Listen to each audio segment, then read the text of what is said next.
بسم اللہ الرحمن الرحیم۔ السلام علیکم۔ مولانا محمد امین صفدر اکاڑوی رحمۃ اللہ علیہ اپنی کتاب میں فرماتے ہیں، مجھے بہاڑی کے ایک گاؤں سے محبت برا خط لکھا گیا کہ مولانا، ہمارے گاؤں میں آج تک سیرت النبی صلی اللہ علیہ وآلہ وسلم پر بیان نہیں ہوا۔ ہمارا بہت دل کرتا ہے کہ آپ ہمیں وقت عنایت فرما دیں، ہم تیاری کر لیں گے۔ میں نے محبت برے جذبات کو دیکھ کر خط لکھ دیا کہ فلاں تاریخ کو میں حاضر ہو جاؤں گا۔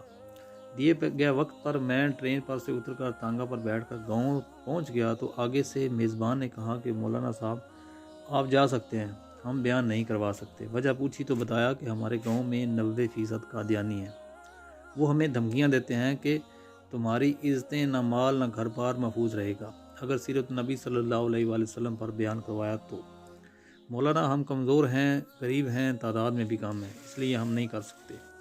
میں نے لفافہ واپس کر دیا اور کہا بات تمہاری ہوتی یا میری ہوتی تو واپس چلا جاتا۔ بات مدینے والے آقا صلی اللہ علیہ وآلہ وسلم کی عزت کی آ گئی ہے، اب بیان ہوگا اور ضرور ہوگا۔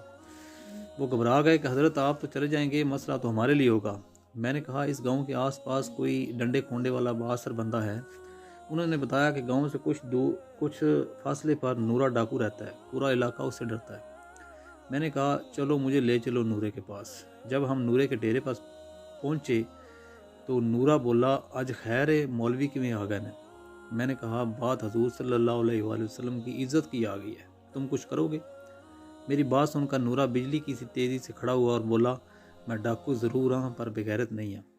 وہ ہمیں لے کر چل نکلا۔ مسجد میں 3 گھنٹے بیان کیا میں نے اور نورا ڈٹ کر کھڑا رہا۔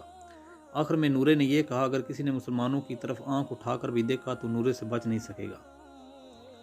میں واپس آ گیا۔ کچھ ماہ بعد میرے گھر پر ایک آدمی آیا، سر پر امامہ، چہرے پر داڑھی اور زبان پر درود پاک کا ورد۔ میں نے پوچھا کون ہو؟ وہ رو کر بولا مولانا میں نورا ڈاکو۔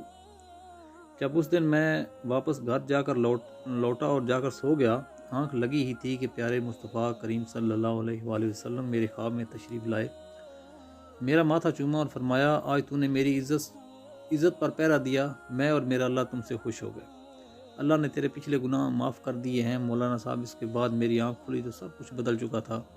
اب تو ہر وقت آنکھوں سے آنسو ہی خشک نہیں ہوتے۔ مولانا صاحب میں آپ کا شکریہ ادا کرنے آیا ہوں، آپ کو ایسے زندگی دوستوں آخر میں